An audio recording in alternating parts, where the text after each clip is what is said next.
Hello and welcome to episode 47 of When the Flames Go Up, the ATFC podcast. A little bit of a different episode this week because we didn't have time to get together for a record. So Guy and Julian kindly sent in their voice note reaction to the Braintree Tuesday night game, which was a 2-2 draw, and a look ahead to the Oldham Athletic away game at the weekend.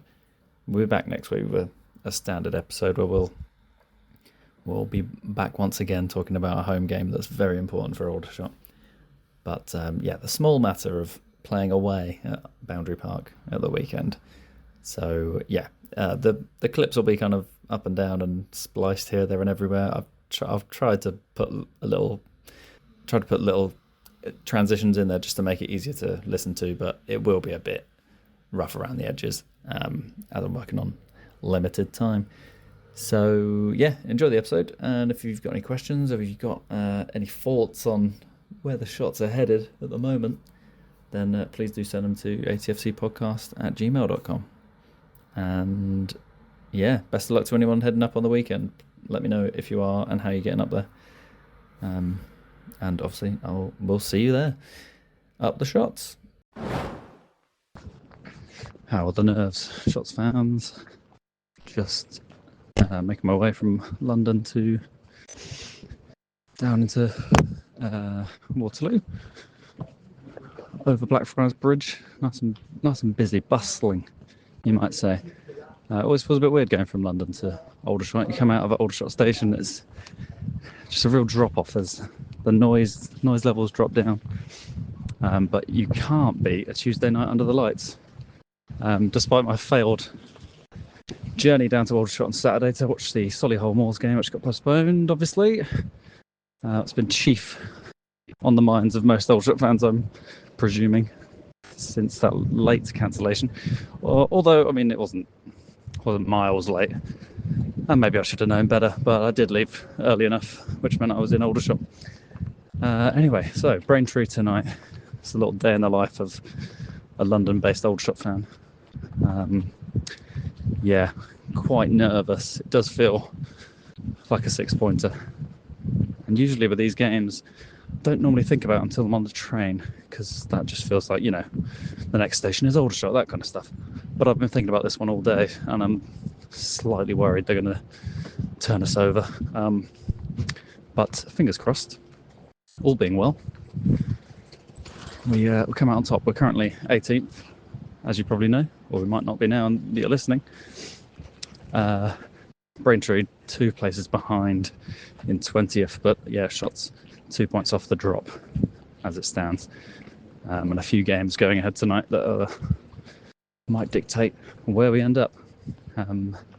Just gonna head on to Waterloo, grab a meal deal, see what the selection's saying, ram that down my throat, and I'll be in Aldershot before I know it, and ready to soak up the atmosphere. So out of the commuter game, I've got the 5:55 from Waterloo. It's absolutely rammed. I've gone for a Metropolitan Elite meal deal.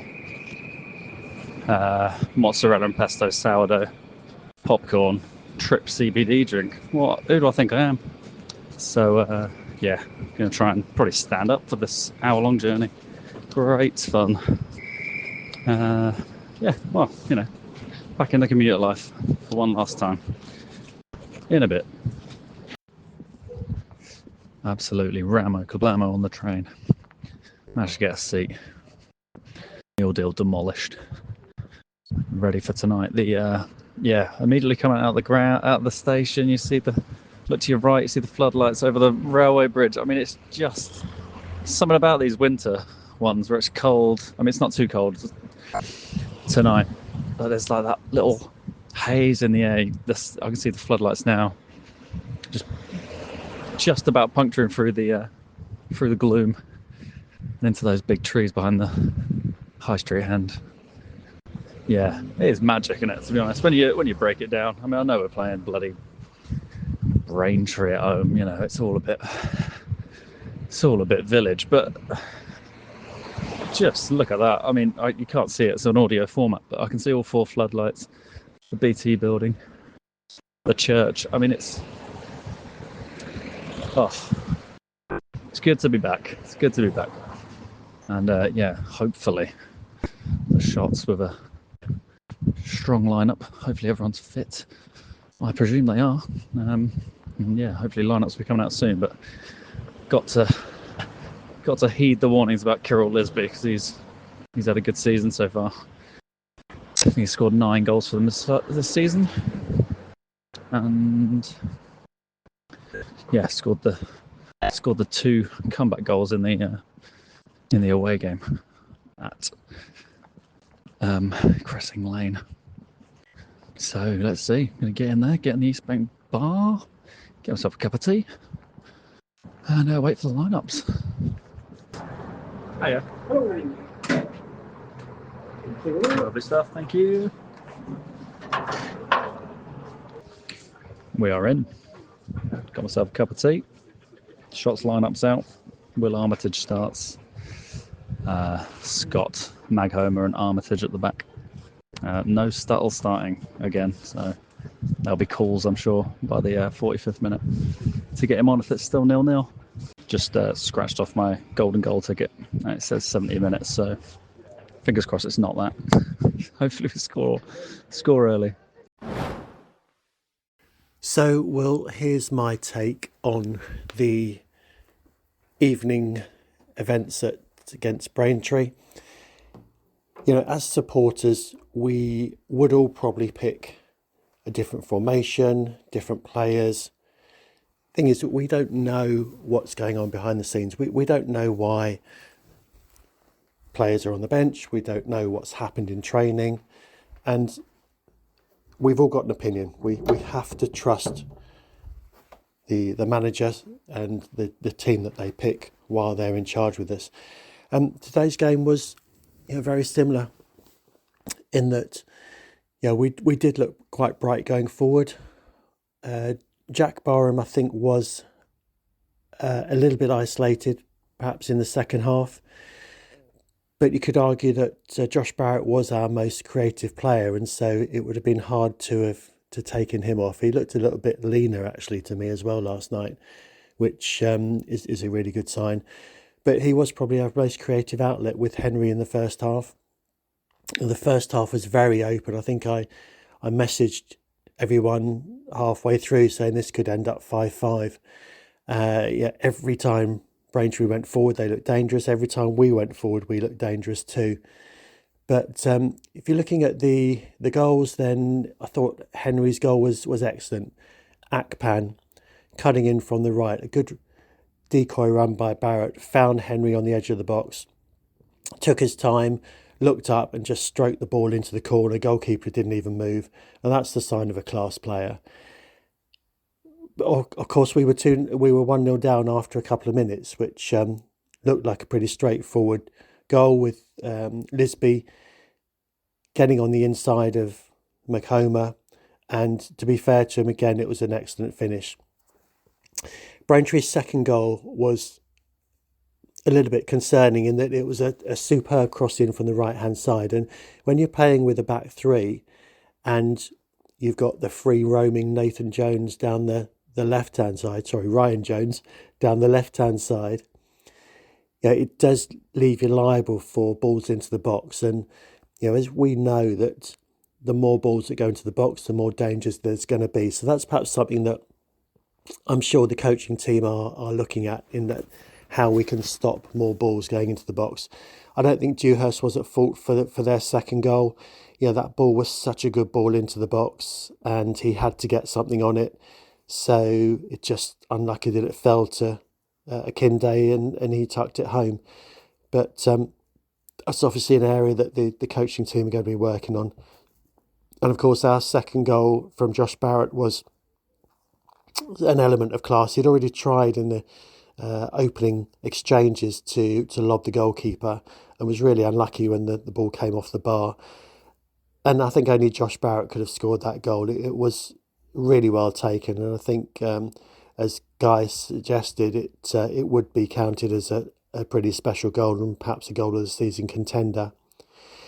Second half, things did tighten up. I thought Jack Barham looked a little bit more isolated in the second half. We'd huffed and puffed, and I thought personally that the game was crying out for a Johnny Stuttle type cameo appearance up front, but alas, it was not to be. I thought Will Armitage's debut, although we've conceded 2 goals in the first half, I thought he looked quite promising, quite assured in the back, lifts his head up, has a look to see what's going on, not afraid to go physical, and not afraid to bring the ball forward as well. So yeah, I think when he settles in, we'll look a little bit stronger. Surprised Ellison didn't play last night. Again, something behind the scenes there. Perhaps he's still not quite right from the head injury from Sutton. But yeah, I was a little bit concerned about the pace. We struggled against pace last night, and yeah, our central defenders did look quite frightened, terrified of Lisby's pace for Braintree. And that's something, again, that we'll need to address, to just have a look at how we deal with potential pace. So, disappointing again last night. 2 points dropped or a point gained. We have this conversation quite a lot, don't we? But if you look at the chances, then Braintree will be absolutely gutted that they've missed 2 sitters, especially with the Kinde at the end there, and a free header. He couldn't believe what had happened, and to be honest, neither could I. So you have to take a point, but the reality is when you're taking points at home to bottom 4 teams, then you have to face up to the facts that things do need to change. And again, if you look at our results against the bottom 4 teams, I can't think of any victories, to be honest, apart from perhaps Maidenhead at home. So we had that argument, a discussion earlier on in the season, are there 4 teams worse than us? And based on the fact that we're just not winning games at the moment, you have to argue that we're absolutely in the middle of a relegation dogfight. We have to find a way to win games. Hi, Will. It's Guy here. What happened last night with the Aldershot Braintree game? I mean, I'm sure we've kind of discussed it a little bit in the WhatsApp group. We were sort of pinging back and forth, commenting about sort of the defence and the goals. But it really was a game of 2 halves, wasn't it? I mean, very open in the first half, acres of space being, ceded. I was struck by the number of times that Ryan Jones was just charging up from the back through the midfield, and no one putting any challenges in. So there seemed real opportunities for attacks there. Chances came. I was impressed by Tetek, who was playing, some nice long diagonal balls, which seems to find their man. There was that one instance where he picked up on a loose ball and passed it sideways. I think it was to Barnum, who put it over. It was looking great, and of course the downside was that we did go down a goal within the first 3 minutes. Sort of must have thrown all the planning out of the window. But we didn't give up. We came back, we got a goal, we got a second goal, and I think that second goal from Barrett was probably the goal of the season, or at least it's a contender for goal of the season. Henry's first goal as well was nicely taken, well taken, and sort of just continues to show how much class he's giving the team. I mean, with him, we are a cut above, I feel. But then we just didn't put any distance between ourselves. That was the moment we were on top. We really should have pushed on. We should have got a third goal. Made Braintree work for it, and that's kind of where we've been over the season. If you recall, earlier in the season, there were times where we sort of were grinding out towards the end because we didn't put away our chances. And certainly, yes, there were plenty of chances, and we may well observe that there were 3 case instances where the woodwork denied Aldershot. 3 chances which could have gone in, but I think it's not fair to say that we were lost out because of that, because Braintree also had a couple of chances as well. One in each half, which were absolute sitters, which they missed. And really, I mean, so in some ways, it's unfortunate we didn't win, but also we could have gone against us. And it puts me in mind of the game that we played against Sutton United at the beginning of the year, because at that end we got a goal. We snatched a goal in the last final minutes, and got a draw. Well deserved, I felt, very satisfactory. But that's also not to deny the fact there were about 20 minutes in the second half where we were really exposed, and we really could have gone down a couple of goals. So the fact that we got a draw at that point was lucky in some respects. So overall, what to say about it? I mean, it's frustrating that we've got this defense that continues to leak. It's been the case all season, and we've seen, lots of different attempts to try and change the nature of that defense, putting different personnel in. We just don't seem to have worked out how to make that happen.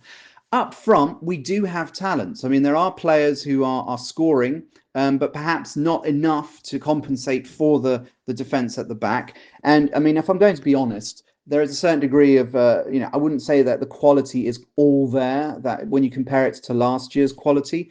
Certainly, I think Henry does add something to it, but overall, I feel, unless we start to fix things at the back, we are going to find it hard going forward. Because particularly when you look at the nature of that second half, after the free-flowing football of the first half, the second half, it became much more National League. It was very much, attacks being shut down, packed defenses making it harder to find a way through.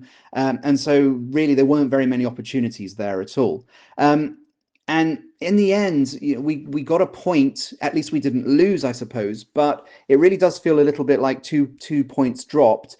And this was against a side that is there and about around us. I mean, they are in the potential relegation dogfight with us. So these are the games that we really do need to be winning. And of course, they don't get much harder than Saturday as we go to Oldham.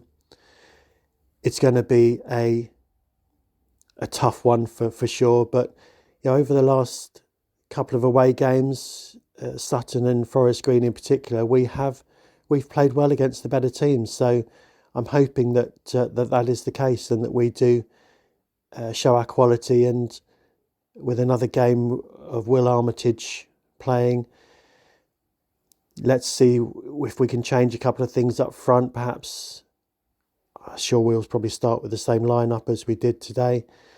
But let's try Johnny Stuttle up there and see what happens. But I don't think all hope is lost. I think we just do need a victory. And once that victory comes, then we will be looking in a much better space, particularly with some of the games that we've got coming up. So, that's it from me. I'm thinking that Oldham is going to be a tough one, but don't be surprised if we play really well up there, Will. Looking ahead, of course, we've got Oldham at the weekend, and while they have come off the back, while they're fifth in the league, and they've come off the back of the last three games, a win, a loss, and a draw. That loss and that draw was against Hartlepool and Eastleigh. So, teams above us, not as high as Oldham, but teams above us. And so I think we are going to be a bit stretched this weekend, but really we do need to start knuckling down. I mean, I did say before Christmas that it was going to be a real test, over the festive break, that we really needed to start getting the points. We didn't. On that said, we're drawing, and we've drawn 4 out of the last 5 games. In that sense, it's good we're not losing, but it also feels a little bit like we've forgotten to win. I can still see the floodlights. I'm at the end of platform 1. The Aldershot station, that was drab in the second half. Nothing really got going. Really poor defensively in the first. And very lucky not to be going in behind after the first half, and I'm very lucky not to be walking out with 0 points, to be honest. Carol Lisby scored again. Carol Lisby should have scored in the first half. John Akinde was a nightmare and a handful up top, and should have scored right at the end. Not good for the shots. That's 4 straight league draws. And we didn't move anywhere in the table because of Maidenhead getting thumped 4-0 away at Altrincham, the only team below us playing, other than Ebbsfleet at the bottom. So, it just means we've wasted an extra game. And, some bigger home games coming up now, because we can't find a way to get 3 points. So something that doesn't look right, speak to staff or text the British Transport. well, I better go ask the British Transport Police about Theo in the middle. I'm joking. I mean, it's fine. It's all fine, isn't it? But yeah, there's poor performances out there, and we've got bloody, another injury. Akpan out, probably for a month or so at least. It didn't look good. I think the back line being changed all the time. Now we've just got another injury. Armitage came in today for his debut, and the first touch he made in a shot shirt directed a header straight into the path of Kyrell Lisby. So not a great start for him. Lachlan Bird chants ringing around the East Bank from minute 5 or whatever. Yeah, a weird game in there. 1,400 is low as well. Obviously with the Solihull Moors postponement as well. I'm not sure why it was so low tonight, really. Other than the fact we're absolute rubbish, but the general attendances have been fine, no matter what. Anyway, this is getting long now. Anyway, Shots can't find a way to win. So where do we go from here? Well, doesn't look like we're going to go any further down, to be honest, because other teams are just letting us run away with this 18th position. But that's where we'll remain after tonight. And I guess I look ahead to Oldham, who are having a decent season, but obviously we beat them earlier in the season, like 4-1. My favourite moment from the season, I think, is Hayden Vaughan tripping over the ball in the box. Haddy Gandor having a swing at the ball before winning a penalty that Theo put away. I think that was to make it 4-1. Looking forward to the trip up. I'm scheduled to leave at 7:46 out of Euston. Nice long day out. Spending an hour and a half at Crewe in 2 separate stints. That should be funny. All for £25 return. So it's worked out all right. I'll see the state of the pitch as well. Don't know if any rugby league is happening in the midweek at Boundary Park, but we'll see what the state of it's like. What else to add? Not much else to add, other than just the general, I guess more the general fans vibe at the moment, which is it's a tough one to pin down. I think there is a lot of discontent generally. I think there's been a bit of discontent bubbling under the surface this season, but it's I think it is slowly creeping out. If we don't turn these draws into wins in the next 4 home games that we've got coming up, then we could be in for some pretty toxic atmospheres at home games. You can already sense a little bit of the, I don't know, it's easy to read into it, but players not necessarily siding with the fans' reaction to things. In fairness, there has been times where there's not been a lot of encouragement coming their way. But yeah, unfortunately, if we're not picking up wins at home to teams like Braintree, Tamworth, Fylde, etc., then they're on a hiding to nothing, unfortunately. But anyway, here's to brighter things. Here's to securing that long-awaited away win on Saturday. It would be very Aldershot to draw at home to Braintree and then go ahead and find a way to win 1-0 away at Oldham. But I can't for the life of me see a clean sheet if we defend like we did in the first half tonight. So optimistic, but I'm sure we'll have plenty to discuss next week on the pod.